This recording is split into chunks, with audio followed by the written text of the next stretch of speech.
Assalamualaikum warahmatullahi wabarakatuh. Kami dari kelompok 2 mau mempresentasikan tentang penelitian kuantitatif kami yang berjudul Pengaruh Strategi Pembelajaran Aktif Tipe Giving Question and Getting Answer, atau bisa disebut dengan GGGA, terhadap prestasi belajar matematika peserta didik kelas 5 SD atau MI Al-Hidayah Ghosari, Ujung Pangkah, Gresik. Kami kelompok 2 yang terdiri dari Sohibatun Nelly Falasifa, saya sendiri, Adinda Nadila Salsabila, Farihatul Hidayah, Astri Gamawarni, Rini Lestari, dan Rosi. Dalam proposal penelitian kami yang terdiri dari bab 1 tentang pendahuluan, bab 2 kajian pustaka, bab 3 metode penelitian, dan yang terakhir yaitu daftar pustaka. Kemudian yang selanjutnya akan dijelaskan oleh teman saya, yaitu Adinda Nadila Salsabila. Bab 1 pendahuluan. Giving Question and Getting Answer atau GGGA merupakan implementasi dari strategi pembelajaran konstruktivistik yang menempatkan siswa sebagai subjek dalam pembelajaran. Artinya, siswa mampu merekonstruksi pengetahuannya sendiri, sedangkan guru hanya bertindak sebagai fasilitator saja. Yang kedua, model pembelajaran model Giving Question and Getting Answer atau GGGA, yakni model pembelajaran yang berpusat pada siswa atau student center, yang dapat meningkatkan pengetahuan siswa dan melatih siswa lebih aktif dalam pembelajaran berdasarkan permasalahan tersebut. Rendahnya hasil belajar siswa pada pembelajaran matematika disebabkan pendidik lebih banyak menerapkan metode ceramah sehingga siswa kurang aktif dalam kegiatan belajar mengajar, serta kurangnya media pembelajaran yang konkret. Oleh karena itu, proses pembelajaran belum mencapai tujuan secara optimal. Yang ketiga yaitu strategi belajar aktif didesain untuk menghidupkan kelas. Maksud menghidupkan kelas dengan suasana belajar yang menyenangkan serta melibatkan gerak fisik peserta didik. Keterlibatan fisik ini akan meningkatkan partisipasi yang pada akhirnya akan meningkatkan prestasi belajar matematika peserta didik. Berdasarkan penelitian yang telah dilakukan, menyatakan bahwa pembelajaran dengan menggunakan strategi Giving Question and Getting Answer atau GGGA sebagai alternatif strategi pembelajaran karena dapat meningkatkan hasil belajar siswa. Kemampuan pemecahan masalah peserta didik dapat menunjang keberhasilan studi peserta didik.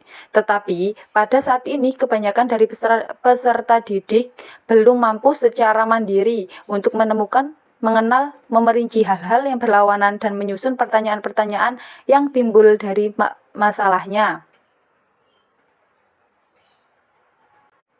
Sebab peserta didik awalnya hanya menurut yang disajikan oleh guru dan tergantung dengan buku yang diajarkan.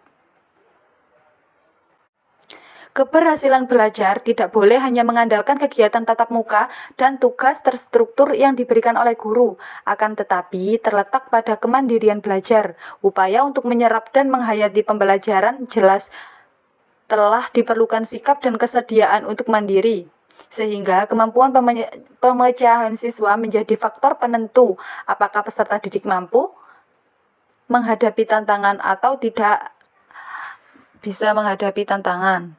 Selanjutnya yaitu rumusan masalah. Berdasarkan identifikasi masalah dan pembatasan masalah, maka kami peneliti merumuskan masalah yaitu yang pertama, bagaimana pengaruh penggunaan strategi hubungan antara model pembelajaran aktif tipe Giving Question and Getting Answer atau GGGA dengan prestasi belajar matematika peserta didik kelas 5 MI Al-Hidayah Ghosari, Ujung Pangkah, Gresik. Dan yang kedua, apa pengertian strategi pembelajaran dan pengertian Giving Question and Getting Answer? Bab 2 kajian pustaka. A. Strategi pembelajaran tipe Giving Question and Getting Answer. Pengertian strategi pembelajaran.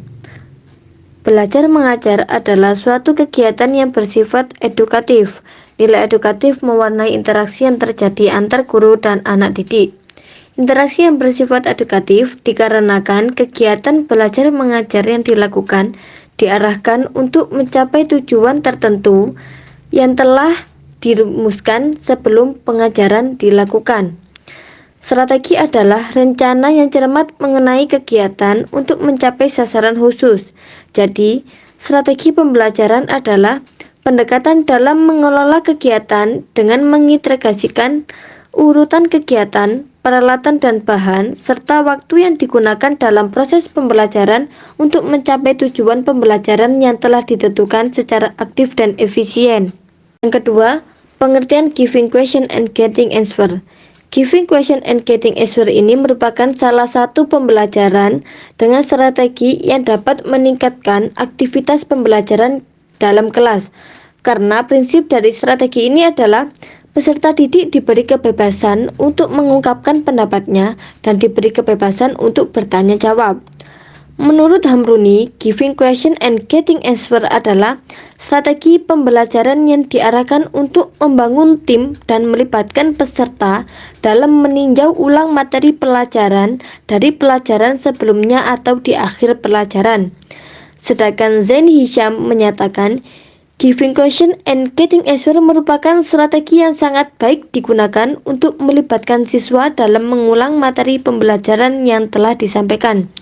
Jadi dapat disimpulkan, giving question and getting answer adalah suatu strategi pembelajaran yang dimana peserta didik adalah sebagai subjek pembelajaran. Jadi, strategi pembelajaran tipe giving question and getting answer adalah proses pembelajaran guna untuk mencapai tujuan dengan peserta didik sebagai subjek agar peserta didik lebih leluasa dalam kegiatan pembelajaran. Yang ketiga yaitu langkah-langkah giving question and getting answer. Dalam hal ini, siswa sangat berperan penting dalam strategi. Zaini Hisham menyatakan langkah-langkah dari strategi giving question and getting answer yaitu sebagai berikut. Yang pertama, membuat potongan kertas sebanyak 2 kali jumlah siswa. Yang kedua, meminta setiap siswa untuk melengkapi pertanyaan. Yang ketiga, membagi siswa dalam kelompok kecil 4 atau 5 orang. Yang keempat, masing-masing kelompok memilih pertanyaan yang ada pada kartu 1 dan juga topik yang dapat mereka jelaskan pada kartu 2. Nomor 5, meminta setiap kelompok untuk membacakan pertanyaan yang mereka telah selesaikan. Jika ada di antara siswa yang bisa menjawab, diberi kesempatan untuk menjawab. Jika tidak ada yang bisa menjawab, maka guru memberikan solusi. Yang keenam, meminta setiap kelompok untuk menyampaikan apa yang dapat mereka jelaskan dari kertas 2. Selanjutnya, minta mereka untuk menyampaikan kepada teman-temannya. Nomor 7, melanjutkan proses ini sesuai dengan waktu dan kondisi yang ada. Yang ke-8, mengakhiri pembelajaran dengan menyampaikan rangkuman dan klarifikasi dari jawaban dan penjelasan siswa. Selanjutnya, saya akan menjelaskan tentang prestasi belajar. Yang pertama di sini ada pengertian prestasi belajar. Prestasi belajar adalah hasil atau perubahan pembelajaran yang dicapai dan suatu proses yang memungkinkan timbulnya atau berubahnya suatu tingkah laku sebagai hasil dari terbentuknya respon utama. Dengan syarat bahwa perubahan atau munculnya tingkah baru itu bukan disebabkan oleh adanya kematangan atau oleh adanya perubahan sementara karena sesuatu hal. Yang kedua yaitu aspek-aspek prestasi belajar. Thohirin mengemukakan bahwa pencapaian prestasi belajar merujuk kepada aspek-aspek yang pertama kognitif, yang meliputi pengetahuan, pemahaman, penerapan, dan penilaian. Yang kedua, afektif, yang meliputi watak perilaku seperti perasaan, minat, sikap, emosi, dan nilai. Yang ketiga, psikomotor, yaitu ranah yang berkaitan dengan keterampilan atau skill, atau kemampuan bertindak setelah seseorang menerima pengalaman belajar tertentu. Kemudian, Syah Muhyiddin mengemukakan bahwa aspek-aspek prestasi belajar yaitu yang pertama ranah cipta atau kognitif yang meliputi pengamatan, ingatan, pemahaman, aplikasi atau penerapan, analisis, dan sintetis. Yang kedua, ranah rasa atau afektif, yang meliputi penerimaan, sambutan, apresiasi, internalisasi, dan karakterisasi. Yang ketiga, ranah karsa atau psikomotor, yang meliputi keterampilan bergerak dan bertindak, kecakapan ekspresi verbal dan nonverbal. Nah, dari beberapa pendapat yang sudah dikemukakan dapat disimpulkan bahwa aspek-aspek yang berkaitan dengan prestasi belajar adalah aspek kognitif yang meliputi pengamatan, ingatan, pemahaman, aplikasi atau penerapan, analisis, dan sintesis. Yang kedua, afektif yang meliputi penerimaan, sambutan, apresiasi, internalisasi, dan karakterisasi. Dan yang terakhir, psikomotor yang meliputi keterampilan bergerak dan bertindak, kecakapan ekspresi verbal dan nonverbal. Yang terakhir, di sini ada faktor-faktor yang mempengaruhi prestasi belajar. Wahab mengemukakan faktor-faktor yang mempengaruhi prestasi belajar, yaitu faktor internal yang meliputi faktor fisiologis dan faktor psikologis. Yang kedua, faktor eksternal yang meliputi lingkungan sosial dan lingkungan non-sosial. Sedangkan Syah Muhyiddin mengemukakan faktor-faktor yang mempengaruhi prestasi belajar, yaitu faktor internal atau faktor dari dalam siswa, yakni keadaan atau kondisi jasmani dan rohani siswa. Yang kedua, faktor eksternal atau faktor dari luar siswa, yakni kondisi lingkungan di sekitar siswa. Yang ketiga, faktor pendekatan belajar, yakni jenis upaya belajar siswa yang meliputi strategi dan metode yang digunakan siswa untuk melakukan kegiatan mempelajari materi-materi pelajaran. Jamara mengungkapkan faktor-faktor yang mempengaruhi prestasi belajar, yaitu yang pertama faktor lingkungan, seperti lingkungan alami dan lingkungan sosial budaya. Yang kedua, faktor instrumental, seperti kurikulum, program, sarana, fasilitas, dan guru.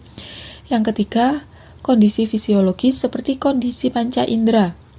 Yang keempat, kondisi psikologis seperti minat, kecerdasan, bakat, motivasi, dan kemampuan.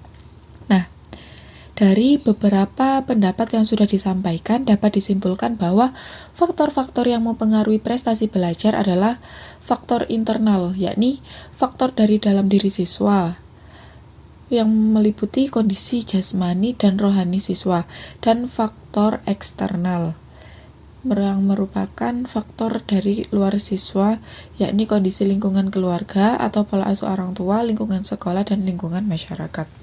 Selanjutnya bab 3, rancangan penelitian. Metode yang digunakan dalam penelitian ini menggunakan metode penelitian tindakan kelas. Dengan demikian, penelitian tindakan kelas adalah jenis penelitian yang memaparkan baik proses maupun hasil yang melakukan penelitian tindakan kelas di kelasnya untuk meningkatkan kualitas pembelajarannya. Desain yang digunakan dalam penelitian ini adalah desain John Elliott, seperti yang di samping ini, desain John Elliott-nya. Populasi dan sampel. Populasi penelitian ini adalah seluruh siswa kelas 5 MI Al-Hidayah, Gosari, Ujung Pangkah, Gresik. Populasi adalah seluruh jumlah subjek yang akan diteliti oleh seorang peneliti. Sampel penelitian ini adalah siswa kelas 5 MI Al-Hidayah dengan jumlah 37 siswa sebagai kelas eksperimen dan 30 siswa sebagai kelas kontrol. Sampel adalah bagian dari jumlah dan karakteristik yang dimiliki oleh populasi tersebut. Selanjutnya, instrumen penelitian. Instrumen yang digunakan yaitu berupa tes objektif atau pilihan ganda dengan satu jawaban benar yang berjumlah 30 butir soal. Instrumen yang baik dan dapat dipercaya adalah instrumen yang memiliki tingkat validitas dan reliabilitas yang tinggi. Selanjutnya adalah teknik pengumpulan data. Teknik pengumpulan data pada penelitian ini dilakukan dengan metode tes. Tes adalah serentetan pertanyaan atau latihan, serta alat lain yang digunakan untuk mengukur keterampilan, pengetahuan, inteligensi, kemampuan atau bakat yang dimiliki oleh individu atau kelompok. Tes ialah seperangkat rangsangan yang diberikan kepada seseorang dengan maksimal untuk mendapat jawaban yang dapat dijadikan dasar bagi penetapan skor angka. Dalam penelitian ini, peneliti menggunakan tes tertulis. Dalam penelitian ini, tes yang dilakukan adalah tes akhir yang berupa soal uraian atau esai. Tes akhir dilakukan untuk mengetahui kemampuan pemecahan masalah matematik peserta didik setelah dilakukan penerapan strategi giving question and getting answer. Selanjutnya adalah teknik analisis data. Teknik analisis data yang digunakan dalam penelitian ini yaitu analisis statistik deskriptif, uji prasyarat data, dan uji hipotesis melalui uji T-sampel independen tak berkorelasi. Yang pertama, analisis statistik deskriptif. Statistik deskriptif merupakan analisis statistik yang memberikan gambaran secara umum mengenai karakteristik dari masing-masing variabel penelitian yang dilihat dari nilai rata-rata, maksimum, dan minimum. Dalam penelitian ini, pembahasan mengenai analisis statistik deskriptif dilakukan untuk data yang telah normal. Yang kedua, uji prasyarat data. Uji prasyarat data dilakukan untuk mengetahui apakah data yang dikumpulkan memenuhi prasyarat untuk dianalisis dengan teknik yang telah direncanakan. Dan yang terakhir adalah uji hipotesis. Uji hipotesis yang digunakan dalam penelitian ini adalah teknik statistik uji T. Penelitian menggunakan uji ini karena terdapat 2 sampel yang digunakan dalam penelitian ini. Sekian dari kami kelompok 2. Apabila ada salah kata, kami mohon maaf. Wassalamualaikum warahmatullahi wabarakatuh. Terima kasih.